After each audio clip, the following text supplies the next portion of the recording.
علماء کرام نے یہ ارشاد فرمایا ہے قوم مسلم کی جو زبوں حالی ہے، یعنی ہم ترقی سے تنزلی کی طرف جو گرتے چلے گئے، ان کی چند وجوہات ہیں.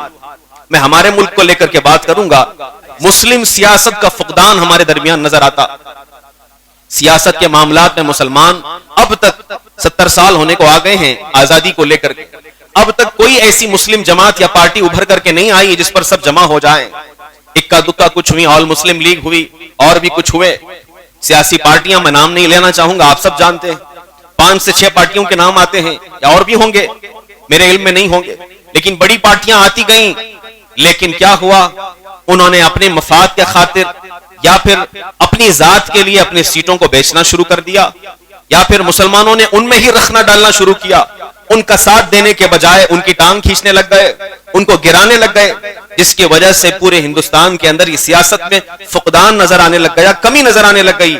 اور آج پورے ہندوستان کے اندر سیکنڈ لارجسٹ ریلیجن ہونے کے باوجود ہمارے پاس کوئی مسلم اکثریتی پارٹی نہیں ہے، کوئی قیادت ہمارے پاس نہیں ہے، کوئی ایک رہنما ہمارے پاس ایسا نہیں ہے جس کے پر ہم آنکھ اٹھا کر کے کہہ سکیں کہ ہم آنکھ بند کر کے اس پر بھروسہ کرتے ہیں یہ جب بات کرے گا تو پورے ملک کے لیے بات کرے گا اور ہمارے مفاد کے خاطر بات کرے گا. ورنہ آپ دیکھیں گے دوسرے مذاہب والے اپنے اپنے قوم کے لیے، اپنے اپنے مفاد کے لیے وہ بڑی سے بڑی قربانیاں دیا کرتے ہیں. لنگایت کی مثال آپ سب کے سامنے ہے. یہ ایک ایسی قوم ہے ہندوؤں کے اندر جو اپنے مفاد کے لیے بالکل کسی بھی حد تک جانے کے لیے تیار ہے. بڑے بڑے لوگوں سے ملاقات کرنا، لوگوں کو بزنس میں اونچی جگہ پر پہنچانا، ایک دوسرے کا تعاون کرنا، مدد کرنا، کرتے کرتے آج ان کے حالات ایسے ہیں کہ آپ خود معلوم کر کے دیکھ لیں.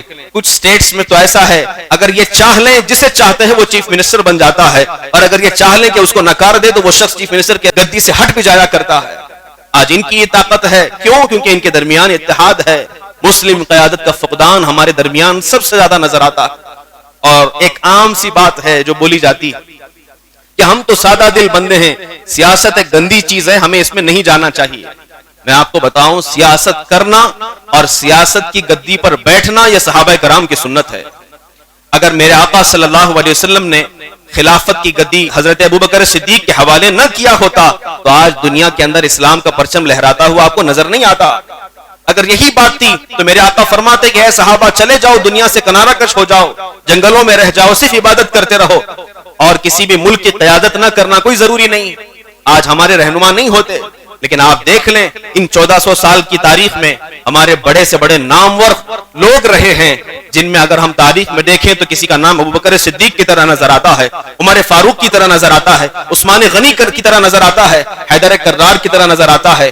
اس وقت خلافت راشدہ سے لے کر سلطنت عثمانیہ تک ہمیشہ ہر دور میں خلفاء آتے رہے ہیں اور اسلامک رول کرتے رہے ہیں. وجہ کیا ہے؟ سیاست ایک دینی چیز ہے. اگر اس کو دین کے طریقے پر کیا جائے، یہ بلا وجہ لوگوں کے ذہن میں ڈالا گیا ہے، یہ انگریزوں کی سازش ہے تاکہ تمہیں اس چیز سے دور کر دیا جائے. میں آپ کو ایک مثال دے کر کے بتاؤں، میں اپنے طور پر نہیں بلکہ رپورٹ آپ کے سامنے ذکر کر رہا ہوں.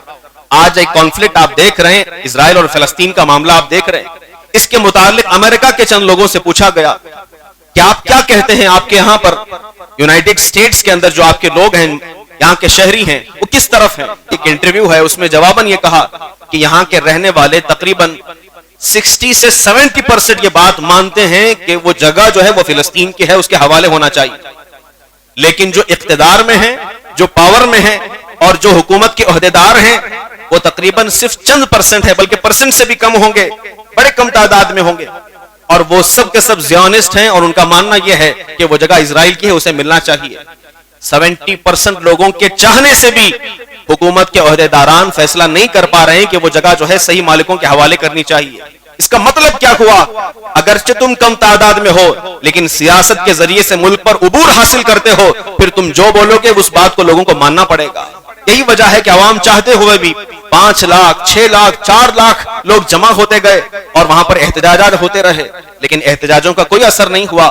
وہاں سے میزائل دیے جا رہے ہیں، ٹینک دیے جا رہے ہیں، فوجیوں کی جو ہے بڑی بڑی گاڑیاں بھیجی جا رہی ہیں، اس میں کوئی کمی نہیں آ رہی ہے. وجہ کیا ہے؟ سیاست میں فقدان لوگوں کا ہے. یہی مثال میں آپ کے سامنے رکھنا چاہوں گا. اگرچہ تم تعداد میں کم ہو لیکن اگر سیاست میں اتر جاؤ گے تو پھر پورے ہندوستان پر صحیح معنوں میں رول کر سکو گے اور لوگوں کو صحیح قانون بتا سکو گے. اور میری بات کا ہرگز مطلب یہ نہیں ہے کہ ہم یہاں شریعہ نافذ کریں گے یا اسلامک لا نافذ کریں گے. بلکہ میرا کہنا یہ ہے کہ ہمارے ملک کی آزادی کے وقت میں جو قانون بنائے گئے ہیں اور وہ قانون پر ہم سب کو چلنا ہے، انہی کے مطابق مسلمان چلائیں گے اور انشاءاللہ قیامت تک یہ گنگا جمنی تہذیب بالکل صحیح سلامت چلتی ہوئی نظر آئے گی۔ لیکن ضرورت اس بات کی ہے کہ سیاست میں اترا جائے، اور لوگوں کو ایک عجیب سی بات ہے، سیاسی آدمی ہے، برا آدمی ہے، برا آدمی ہے، انہوں نے اپنی چھوی خراب کر دی ہے، اپنی تصویر خراب کر دی ہے۔ اگر کچھ لوگ ایسا برا کام کرتے ہیں تو کیا اچھے لوگ اس سے پیچھے ہٹ جائیں گے؟ اگر کوئی شرابی شراب پی کر کے مسجد میں آتا ہے تو کیا آپ مسجد جانا چھوڑ دیں گے؟ کہ ہم مسجد میں نہیں جائیں گے کیونکہ وہاں پر ایک شرابی آیا ہوا تھا؟ بلکہ آپ اس شرابی کو تلقین کریں گے، اسے سمجھائیں گے کہ شراب پینا غلط ہے، توبہ کرو اور صحیح راستے میں آؤ۔ تو سیاست کے معاملات میں جو غدار ہیں، برے کاموں کا ارتکاب کر رہے ہیں، انہیں پکڑو، انہیں سمجھاؤ اور صحیح راستے پر لاؤ اور ایک پلیٹ فارم پر جمع کرو، پھر دیکھنا مسلم قیادت یہ ابھر کر کے آئے گی اور تم کامیابی کے دہلیز پر نظر آؤ گے۔